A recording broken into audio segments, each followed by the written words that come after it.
ಆ ಮಂಥರೆಗೆ ಈ ಸಂಗತಿ ಎಲ್ಲ ಗೊತ್ತಾಗುತ್ತೆ. ರಾಮನ ಪಟ್ಟಾಭಿಷೇಕ, ಎಲ್ಲರೂ ಕೂಡ ಚೆನ್ನಾಗಿ ಅಲಂಕಾರ ಮಾಡ್ಕೊಂಡು ಓಡಾಡ್ತಾ ಇದ್ದಾರೆ. ಕಣ್ಣು ಕುಕ್ಕುತ್ತೆ ಅವಳಿಗೆ, ನೋಡಿ ತಡೆದುಕೊಳ್ಳಿಕ್ಕಾಗೋದಿಲ್ಲ. ಏನಾಗ್ತಾ ಇದೆ ಅಂತ ಕೇಳ್ತಾಳೆ. ಯಾರೋ ಹೇಳಿಬಿಡ್ತಾರೆ, ಇಲ್ಲ ರಾಮನಿಗೆ ಪಟ್ಟಾಭಿಷೇಕ ಅಂತ ನಿನಗೆ ಗೊತ್ತೇ ಇಲ್ವಾ ಅಂತ. ಇನ್ನೂ ಅವಳಿಗೆ ಜಾಸ್ತಿ ಆಗುತ್ತೆ. ಅವ್ರಿಗೆ ಬರ್ತಾಳೆ, ಕೈಕೇಯಿ ಆರಾಮಾಗಿ ಮಲ್ಕೊಂಡಿರ್ತಾಳೆ ಮಂಚದ ಮೇಲೆ. ಬಂದು ಮಂಥರೆ ಹೇಳ್ತಾಳಂತೆ, ಉತ್ತಿಷ್ಟ ಮೂಢೆ ಕಿಂ ಶೇಷೆ ಭಯಂ ತ್ವಾಂ ಅಭಿವರ್ತತೆ ಉಪಪ್ಲುತಂ ಅಘೋಘೇನ ಕಿಮಾತ್ಮಾನಂ ನಾವಬುದ್ಧ್ಯಸೆ. ಮೂರ್ಖಳೆ ಎದ್ದೇಳು, ಏನು ನಿನಗೆ ಸ್ವಲ್ಪನೂ ಬುದ್ಧಿನೇ ಇಲ್ವಾ? ಎಂಥ ದೊಡ್ಡ ತೊಂದರೆ ಆಗ್ತಾ ಇದೆ. ನಿನ್ನ ಗಂಡ ದಶರಥ ಬೆನ್ನ ಹಿಂದೆನೇ ನಿನಗೆ ಚೂರಿ ಹಾಕ್ತಾ ಇದ್ದಾನೆ. ಅವನನ್ನು ಅವನು ನಿನ್ನನ್ನು ಪ್ರೀತಿ ಮಾಡ್ತಾನೆ ಅಂತ ತಿಳ್ಕೊಂಡಿದೆಯಲ್ವಾ? ಆದರೆ ಅವನು ವಿಷಸರ್ಪದಂತೆ, ಗೋಮುಖ ವ್ಯಾಘ್ರ, ಬರೀ ನಿನ್ನನ್ನು ಪ್ರೀತಿ ಮಾಡ್ತಾನೆ ಅಂತ ನಾಟಕ ಮಾಡ್ತಾ ಇದ್ದಾನೆ ಹೊರತು ನಿನ್ನ ಮೇಲೆ ಅವನಿಗೆ ಯಾವ ಪ್ರೀತಿಯೂ ಕೂಡ ಇಲ್ಲ.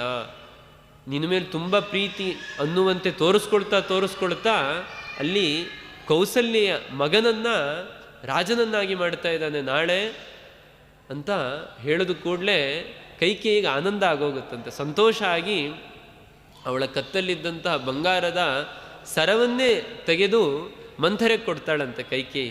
ಎಷ್ಟು ಒಳ್ಳೆ ಸುದ್ದಿ ಹೇಳಿದ್ವಿ ಮಂಥರೆ, ಇಂಥ ಒಳ್ಳೆ ಸುದ್ದಿಯನ್ನು ಹೀಗ ಹೇಳೋದು ಎಷ್ಟು ಸಂತೋಷ ಆಗ್ತಾ ಇದೆ ನನಗೆ. ಯಾಕೆ ಅಂತಂದರೆ ರಾಮೇವ ಭರತೇವಾಹಂ ವಿಶೇಷಂ ನೋಪಲಕ್ಷಯೇ ಅಂತ ಹೇಳ್ತಾಳೆ. ನನಗೆ ರಾಮನಲ್ಲಿ ಮತ್ತು ಭರತನಲ್ಲಿ ಏನೂ ವ್ಯತ್ಯಾಸ ಇಲ್ಲ. ಇನ್ನೂ ಹೇಳಬೇಕಂದ್ರೆ ಭರತನಿಗಿಂತ ಒಂದು ತೂಕ ರಾಮನಲ್ಲಿ ನನಗೆ ಹೆಚ್ಚು ಪ್ರೀತಿ. ಹಾಗಾಗಿ ಭರತ ದೂರ ಇದ್ದರೂ ಕೂಡ ರಾಮನನ್ನು ನೋಡುತ್ತಾ ರಾಮನ ಪ್ರೀತಿಯನ್ನು ನಾನು ಅನುಭವಿಸ್ತಾ ಇಲ್ಲಿ ಸುಖವಾಗಿದ್ದೀನಿ. ಯಾಕೆ ಅಂತಂದರೆ ರಾಮ ಕೈಕೇಯಿ ಹೇಳೋ ಮಾತು, ಕೌಸಲ್ಯನ್ನು ಎಷ್ಟು ಪ್ರೀತಿ ಮಾಡ್ತಾನೋ ಆ ಕೌಸಲ್ಯಗಿಂತಲೂ ಕೂಡ ಹೆಚ್ಚು ನನ್ನನ್ನು ಪ್ರೀತಿ ಮಾಡ್ತಾನೆ ಅಂತ ಕೈಕೇಯಿ ಹೇಳ್ತಾಳೆ. ಅಂದರೆ ಅಷ್ಟು ರಾಮ ಕೈಕೇಯಿಯನ್ನು ಪ್ರೀತಿ ಮಾಡ್ತಾ ಇರ್ತಾನೆ. ಹಾಗಾಗಿ ಇಂಥ ಒಳ್ಳೆಯ ಸುದ್ದಿಯನ್ನು ಯಾಕೆ ಈ ರೀತಿಯಾಗಿ ಹೇಳ್ತೀಯಾ ಅಂತ ಕೈಕೇಯಿ ಹೇಳಿದಾಗ ಆ ಮಂಥರೆ ಆ ಸರವನ್ನು ತೆಗೆದು ಬಿಸಾಕ್ತಾಳಂತೆ. ಏನಾದರೂ ಬುದ್ಧಿ ಇದೆಯಾ ನಿನಗೆ ತಲೆಯಲ್ಲಿ? ಏನಾಗ್ತಾ ಇದೆ ಅಂತ ಗೊತ್ತಾಗ್ತಾ ಇದೆಯಾ ನಿನಗೆ? ಸ್ವಲ್ಪ ಆದರೂ ನಿನಗೆ ಯೋಚನೆ ಮಾಡೋ ಶಕ್ತಿ ಇದೆಯಾ? ದಶರಥನನ್ನು ತುಂಬ ಒಳ್ಳೆಯವನು ಅಂತ ನೀನು ತಿಳ್ಕೊಂಡಿದ್ಯಾ, ಆದರೆ ನೀನು ಅಂದುಕೊಂಡಷ್ಟು ಒಳ್ಳೆಯವನಲ್ಲ ದಶರಥ. ಯಾಕೆ ಅಂತಂದರೆ ಅವನನ್ನೇನೋ ನೀನು ತಲೆ ಮೇಲೆ ಕೂಡಿಸ್ಕೊಳ್ತಾ ಇದೆಯಾ, ಆದರೆ ಅವನು ವಿಷಸರ್ಪದಂತೆ, ವಿಷ ತುಂಬಿದಂತಹ ಸರ್ಪದಂತೆ ಅವನು ಎಂಥ ಅನ್ಯಾಯ ಮಾಡ್ತಾ ಇದ್ದಾನೆ ಅಂತಂದರೆ, ರಾಮನಿಗೆ ಪಟ್ಟಾಭಿಷೇಕ ಅಂತಂದರೆ ಕೈಕೇಯಿ ಯೋಚನೆ ಮಾಡು, ಮುಂದೆ ರಾಮನ ಮಕ್ಕಳೇ ರಾಜ್ಯವನ್ನು ನೋಡಿಕೊಳ್ಳುವಂತೆ ಆಗುತ್ತೆ. ನಿನ್ನ ಮಕ್ಕಳು ಮತ್ತು ನೀನು ಎಲ್ಲರೂ ಕೂಡ ಮೂಲೆ ಗುಂಪಾಗ್ತೀರಾ, ಏನೂ ಬೆಲೆ ಇರೋದಿಲ್ಲ. ರಾಮನ ತಾಯಿ ಕೌಸಲ್ಯೆ, ಅವಳು ರಾಜಮಾತೆ ಆಗ್ತಾಳೆ. ಎಲ್ಲರೂ ಕೂಡ ಕೌಸಲ್ಯಗೆ ಬೆಲೆಯನ್ನು ಕೊಡ್ತಾರೆ, ಕೌಸಲ್ಯೆಯನ್ನು ಪ್ರಶಂಸೆ ಮಾಡ್ತಾರೆ.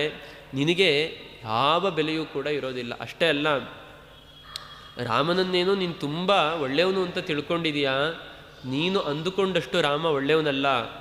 ರಾಮ ರಾಜ ಆಗಿ ಮರುಕ್ಷಣವೇ ನಿಮ್ಮನ್ನೆಲ್ಲ ಗಡೀಪಾರು ಮಾಡಿಬಿಡ್ತಾನೆ, ನಿಮಗಿಲ್ಲಿ ಬದುಕಲಿಕ್ಕೆ ಬಿಡೋದಿಲ್ಲ, ಯೋಚನೆ ಮಾಡು ಅಂತ ಇವಳು ಪರಿಪರಿಯಾಗಿ ಕೈಕೇಯಿಯ ತಲೆಯನ್ನು ಹಾಳು ಮಾಡಬೇಕು ಅಂತ ಪ್ರಯತ್ನ ಪಡ್ತಾಳೆ. ಎಷ್ಟು ಪ್ರಯತ್ನ ಪಟ್ಟರೂ ಕೂಡ ಅದನ್ನು ನೂರಾರು ಶ್ಲೋಕಗಳಲ್ಲಿ ವಾಲ್ಮೀಕಿಗಳು ವರ್ಣನೆ ಮಾಡಿದ್ದಾರೆ. ಎಷ್ಟು ಪ್ರಯತ್ನ ಪಟ್ಟರೂ ಕೈಕೇಯಿ ಅಲ್ಲಾಡೋದಿಲ್ಲ, ಮತ್ತೂ ಕೂಡ ರಾಮನನ್ನೇ ಸಮರ್ಥನೆ ಮಾಡ್ತಾ ಹೋಗ್ತಾಳೆ. ನಮಗೆ ಆಶ್ಚರ್ಯ ಆಗುತ್ತೆ. ಅವಳಲ್ಲಿ ಒಂದು ಹಂತದಲ್ಲಿ ಹಠ ಸ್ವಭಾವ ಇರ್ಬೋದು, ಏನೋ ದುರ್ಗುಣ ಇರ್ಬೋದು, ಆದರೆ ರಾಮನ ವಿಷಯಕ್ಕೆ ಬಂದರೆ ರಾಮನನ್ನು ಕಂಡ್ರೆ ಎಲ್ಲಿಲ್ಲದ ಪ್ರೀತಿ ಇರುತ್ತೆ. ಯಾಕೆಂದರೆ ರಾಮ ಹಾಗೆ ಅವಳ ಜೊತೆಗೆ ನಡ್ಕೊಳ್ತಾ ಇರ್ತಾನೆ. ಹಾಗಾಗಿ ರಾಮನನ್ನು ಬಿಟ್ಕೊಡ್ಲಿಕ್ಕೆ ತಯಾರೇ ಇರೋದಿಲ್ಲ ಕೈಕೇಯಿ. ರಾಮಾಯಣವನ್ನು ನೋಡಿದಾಗ ನಮಗಿದಕ್ಕೆ ಉತ್ತರನೇ ಸಿಗೋದಿಲ್ಲ. ಮಧ್ವಾಚಾರ್ಯರು ನಿರ್ಣಯದಲ್ಲಿ ಹೇಳ್ತಾಳೆ, ನಿಕೃತಿ ಅನ್ನುವ ರಾಕ್ಷಸಿ ಆ ಕೈಕೇಯಿಯ ಒಳಗಡೆ ಪ್ರವೇಶ ಮಾಡ್ತಾಳೆ. ಅದೇ ಸಂದರ್ಭಕ್ಕೆ ಮಂಥರೆ ಏನು ಮಾಡ್ತಾಳೆ, ಒಂದು ಒಳ್ಳೆ ದಾಳವನ್ನು ಹಾಕ್ತಾಳೆ, ಒಂದು ಒಳ್ಳೆ ಉಪಾಯವನ್ನು ಮಾಡ್ತಾಳೆ. ಆ ಹೆಣ್ಣು ಮಕ್ಕಳಿಗೆ ಯಾವತ್ತೂ ಕೂಡ ಸವತಿ ಮಾತ್ಸರ್ಯವನ್ನು ಭುಗಿಲೆಪ್ಸಿದ್ರೆ ತಡ್ಕೊಳ್ಳಿಕ್ಕಾಗೋದಿಲ್ಲ. ಅವಳು ಎಲ್ಲ ವಿಷಯವನ್ನು ಹೇಳಿದ್ರೂ ಕೂಡ ರಾಮನ ಬಗ್ಗೆ ದೋಷಾರೋಪಣೆಗಳನ್ನು ಮಾಡ್ತಾಳೆ, ದಶರಥನನ್ನು ಬೈತಾಳೆ. ಏನಾದರೂ ಕೂಡ ಕೈಕೇಯಿ ಅವಳ ಮನಸ್ಸು ಪರಿವರ್ತನೆ ಆಗೋದಿಲ್ಲ. ಯಾವಾಗ ಕೌಸಲ್ಯನ್ನು ಎತ್ಕಡ್ತಾಳೋ, ನೋಡು ಏನಾದರೂ ರಾಮ ಒಂದು ವೇಳೆ ರಾಜ ಆದರೆ ಆಗ ಕೌಸಲ್ಯ ರಾಜಮಾತೆ ಆಗ್ತಾಳೆ, ನೀನು ಮೂಲೆ ಗುಂಪಾಗ್ತೀಯ ಅಂತ ಆ ಸವತಿ ಮಾತ್ಸರ್ಯವನ್ನು ಅವಳು ಕಟಾಕ್ಷವಾಗಿ ಇಟ್ಟುಕೊಳ್ತಾಳೋ ಆಗ ಅವಳಿಗೂ ತಡ್ಕೊಳ್ಳಿಕ್ಕಾಗೋದಿಲ್ಲ. ಒಮ್ಮೆ ನಿಟ್ಟುಸಿರು ಬಿಡ್ತಾಳಂತೆ ಕೈಕೇಯಿ. ಹೌದು ಮಂಥರೆ, ನೀನು ಹೇಳ್ತಾ ಇರೋದು ನಿಜ, ಎಂಥ ಅವಘಡ ಆಗೋಗ್ತಾ ಇತ್ತು, ಎಂಥ ತೊಂದರೆ ಆಗೋಗ್ತಾ ಇತ್ತು, ಎಂಥ ಬುದ್ಧಿವಂತೆ ನೀನು ಅಂತ ಆ ಮಂಥರೆಯನ್ನು ಚೆನ್ನಾಗಿ ಪ್ರಶಂಸೆ ಮಾಡ್ತಾಳಂತೆ. ನೀನು ಮಾಡಿರುವ ಉಪಕಾರಕ್ಕೆ ನಿನಗೆ ನಾನು ಏನು ಮಾಡಿದ್ರೂ ಕೂಡ ಕಡಿಮೆ. ಭರತ ರಾಜ ಆದ ಕೂಡಲೇ ನಿನ್ನ ಈ ಗೂನು ಬೆನ್ನಿದೆ ಅಲ್ಲ, ಇದು ಸಾಮಾನ್ಯ ಅಲ್ಲ, ಇದಕ್ಕೆ ನಾನು ಬಂಗಾರದ ಕವಚವನ್ನು ಮಾಡಿಸಿ ಹಾಕ್ತೀನಿ ಅಂತ ಆ ಮಂಥರೆಯನ್ನು ಪ್ರಶಂಸೆ ಮಾಡ್ತಾಳಂತೆ ಕೈಕೇಯಿ. ಹೀಗೆ ಹಾಗಾದರೆ ಏನು ಮಾಡಬೇಕು ಮುಂದೆ? ನಾನು ಏನು ಮಾಡಬೇಕು? ಭರತ ರಾಜ ಆಗಬೇಕು, ರಾಮ ರಾಜ ಆಗಬಾರದು ಅಂದರೆ ನೀನೇ ಹೇಳ್ಕೊಡು ಅಂತ ಮಂಥರೆಯನ್ನು ಕೇಳ್ತಾಳೆ. ಆಗ ಮಂಥರೆ ಎಲ್ಲವನ್ನು ಹೇಳ್ತಾಳೆ. ಹಳೆಯ 2 ವರಗಳನ್ನು ಅವಳಿಗೆ ನೆನಪಿಸಿ ಆ ವರವನ್ನು ರಾಜನ ಬಳಿ ಕೇಳು. ಕ್ರೋಧಾಗಾರ ಅಂತ ಇರುತ್ತೆ, ಕೋಪ ಮಾಡಿಕೊಳ್ಳುವ ಕೋಣೆ ಅಂತ. ಆ ಕ್ರೋಧಾಗಾರಕ್ಕೆ ಹೋಗಿ ನಿನ್ನ ತಲೆಯನ್ನೆಲ್ಲ ಕೆದರಿಕೊಂಡು ಕೊಳೆಯಾದ ಬಟ್ಟೆಯನ್ನು ಹಾಕಿಕೊಂಡು ಅಳುತ್ತಾ ಮಲ್ಕೋ. ದಶರಥ ಬಂದಾಗ ಅವನ ಜೊತೆಗೆ ಮಾತಾಡಬೇಡ, ಅಳ್ತಾನೇ ಇರು. ಅವನು ಎಷ್ಟು ನಿನ್ನನ್ನು ಸಮಾಧಾನ ಮಾಡಲಿಕ್ಕೆ ಪ್ರಯತ್ನ ಪಟ್ಟರೂ ಕೂಡ ನೀನು ಮಾತ್ರ ಅದಕ್ಕೆ ಅವನ ಮಾತಿಗೆ ಮರುಳಾಗಬೇಡ ಅಂತ ಎಲ್ಲ ಅವಳಿಗೆ ಹೇಳಿಕೊಟ್ಟು ಕಳಿಸ್ತಾಳೆ ಮಂಥರೆ. ಹಾಗೆ ಆಗುತ್ತೆ. ದಶರಥ ಬರ್ತಾನೆ. ಬಂದಾಗ ಅವನಿಗೆ ಆಶ್ಚರ್ಯ ಆಗುತ್ತಂತೆ. ಅಂತಃಪುರಕ್ಕೆ ಬರ್ತಾನೆ. ಅಂತಃಪುರಕ್ಕೆ ಬಂದರೆ ಅಲ್ಲಿ ಕೈಕೇಯಿ ಇರೋದಿಲ್ಲ. ನೋಡಿ, ಕೈಕೇಯಿ ಮೇಲೆ ಅವನಿಗೆ ಹೆಚ್ಚು ಪ್ರೀತಿ ಅನ್ನೋದಕ್ಕೆ ಅಲ್ಲಿ ರಾಮನ ಪಟ್ಟಾಭಿಷೇಕ ಅಂತ ತೀರ್ಮಾನ ಆದ ಕೂಡಲೇ ಕೌಸಲ್ಯ ಅಂತಃಪುರಕ್ಕೆ ಹೋಗೋದಿಲ್ಲ ದಶರಥ. ನೇರ ಕೈಕೇಯಿ ಹತ್ರ ಬರ್ತಾನೆ, ಕೈಕೇಯಿಗೆ ವಿಷಯ ತಿಳಿಸೋಣ ಅಂತ. ಆದರೆ ಅಂತಃಪುರದಲ್ಲಿ ಕೈಕೇಯಿ ಇರೋದಿಲ್ಲ. ನೋಡಿದ್ರೆ ಯಾಕೇನಾಯಿತು ಅವನಿಗೆ ಅರ್ಥ ಆಗೋದಿಲ್ಲ. ಹೋಗ್ತಾನೆ, ಅಲ್ಲಿ ನೆಲದ ಮೇಲೆ ಬಿದ್ದಿರ್ತಾಳೆ ಕೈಕೇಯಿ. ಎಲ್ಲ ರೀತಿಯಾಗಿ ಸಮಾಧಾನ ಮಾಡಲಿಕ್ಕೆ ಪ್ರಯತ್ನ ಪಡ್ತಾನೆ.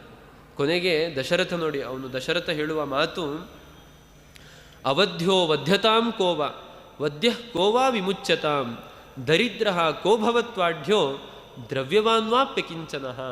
ಕೈಕೇಯಿ, ನಿನಗೆ ಸಂತೋಷ ಆಗಬೇಕು ಅಂತ ಅಂದರೆ ಯಾರು ನಿರಪರಾಧಿಗಳೋ ಅವರಿಗೆ ಬೇಕಾದರೂ ನಾನು ಶಿಕ್ಷೆ ಕೊಡಲಿಕ್ಕೂ ಸಿದ್ಧ ಆಗಿದ್ದೀನಿ. ಅಷ್ಟೇ ಅಲ್ಲ, ಯಾರಾದರೂ ಅಪರಾಧಿಗಳು, ಅವರಿಗೆ ನಾಳೆ ಮರಣದಂಡನೆ ಇದೆ, ಶಿಕ್ಷೆ ಇದೆ ಅಂತಂದರೆ ಹೇಳು. ಅವರು ನಿನಗೆ ಬೇಕಾದವರು ಅಂತ ಆದರೆ ಅವರಿಗೆ ಆ ಶಿಕ್ಷೆಯನ್ನೇ ನಾನು ಪರಿಹಾರ ಮಾಡಿಬಿಡ್ತೀನಿ, ಮರಣ ದಂಡನೆಯನ್ನೇ ಕೊಡೋದಿಲ್ಲ. ಯಾರಾದರೂ ಬಡವರಾಗಿದ್ದಾರೆ, ಅವರನ್ನು ನೋಡಿ ನಿನಗೆ ದುಃಖ ಆಗ್ತಾ ಇದೆಯಾ, ಬೇಕಾದ್ರೆ ಅವರನ್ನು ಶ್ರೀಮಂತರನ್ನಾಗಿ ಮಾಡಿಬಿಡ್ತೀನಿ. ಇಲ್ಲ, ಯಾರೋ ಶ್ರೀಮಂತರಾಗಿದ್ದಾರೆ, ಅವರ ಶ್ರೀಮಂತಿಗೆ ನಿನಗೆ ಇಷ್ಟ ಆಗ್ತಾ ಇಲ್ಲ, ಅವರಿಂದ ನಿನಗೆ ಏನಾದರೂ ಬೇಸರ ಆಗಿದೆ ಅಂತಂದರೆ ಹೇಳು, ಅವರನ್ನು ಬೇಕಾದರೆ ಬಡವರನ್ನಾಗಿ ಮಾಡಿಬಿಡ್ತೀನಿ ಅಂತ ದಶರಥ ಪರಿಪರಿಯಾಗಿ ಆ ಕೈಕೇಯಿಯನ್ನು ಒಲಿಸಿಕೊಳ್ಳಿಕ್ಕೆ ಪ್ರಯತ್ನ ಪಡ್ತಾನೆ. ಅವನೇನು ಹೇಳಿದ್ರೂ ಕೈಕೇಯಿ ಸಮಾಧಾನ ಆಗೋದಿಲ್ಲ. ಕೊನೆಗೆ ದಶರಥ ಹೇಳ್ತಾನಂತೆ, ಯಂ ಮುಹೂರ್ತಂ ಅಪಶ್ಯಂಸ್ತು ನ ಜೀವೇಯ ಮಹಂ ಧ್ರುವಂ ತೇನ ರಾಮೇಣ ಕೈಕೇಯಿ ಶಪೇತೆ ವಚನಕ್ರಿಯಾಂ. ಕೈಕೇಯಿ, ನಾನೇನು ಸುಮ್ಮನೆ ಮಾತಾಡ್ತಾ ಇದ್ದೀನಿ ಅಂತ ತಿಳ್ಕೊಳ್ಬೇಡ. ನನಗೆ ನಿನ್ನನ್ನು ಕಂಡ್ರೆ ತುಂಬ ಇಷ್ಟ. ನಿನ್ನನ್ನು ಬಿಟ್ಟರೆ ನನ್ನ ಪ್ರಾಣ ಅಂತಂದರೆ ರಾಮ. ರಾಮನನ್ನು ಕಂಡ್ರೆ ನನಗೆ ಪಂಚಪ್ರಾಣ, ಅವನನ್ನು ಬಿಟ್ಟು ಒಂದು ಕ್ಷಣವೂ ಕೂಡ ಇರಲಿಕ್ಕಾಗೋದಿಲ್ಲ. ಅಂತಹ ರಾಮನ ಮೇಲೆ ಆಣೆ ಮಾಡಿ ಹೇಳ್ತಾ ಇದ್ದೀನಿ, ನಿನ್ನ ಮಾತನ್ನು ನಾನು ನಡೆಸ್ಕೊಡ್ತೀನಿ, ದಯವಿಟ್ಟು ನಿನ್ನ ಆಸೆಯನ್ನು ಹೇಳು ಅಂತ ದಶರಥ ಹೇಳುತ್ತಾನೆ. ಆಗ ಕೈಕೇಯಿ ಅವಾಗ ಮುಖ ಮೇಲೆತ್ತಾಳಂತೆ. ಅಲ್ಲಿ ತನಕ ಮುಖನೇ ಮೇಲೆತ್ತಿರೋದಿಲ್ಲ. ಅವಳಿಗೆ ಸಂತೋಷ ಆಗುತ್ತೆ. ಸಂತೋಷ ಆಗಿ, ದೇವತೆಗಳೇ ನೀವೇ ಇದಕ್ಕೆ ಸಾಕ್ಷಿ, ದಶರಥ ನನ್ನ ಮಾತನ್ನು ನಡೆಸ್ಕೊಡ್ತೀನಿ ಅಂತ ಹೇಳಿದಾನೆ ಅಂತ ಹೇಳಿ, ತದಲಂ ತ್ಯಜ್ಯತಾಮೇಶ ನಿಶ್ಚಯ ಪಾಪ ನಿಶ್ಚಯೇ ಅಪಿತೇ ಚರಣೋ ಮೂರ್ಧ್ನ ಸ್ಪೃಶಾಮೇಶ ಪ್ರಸೀದಮೆ. ಕೈಕೇಯಿ ಹೇಳ್ತಾಳಂತೆ, ಏನಿಲ್ಲ, ನನಗೆ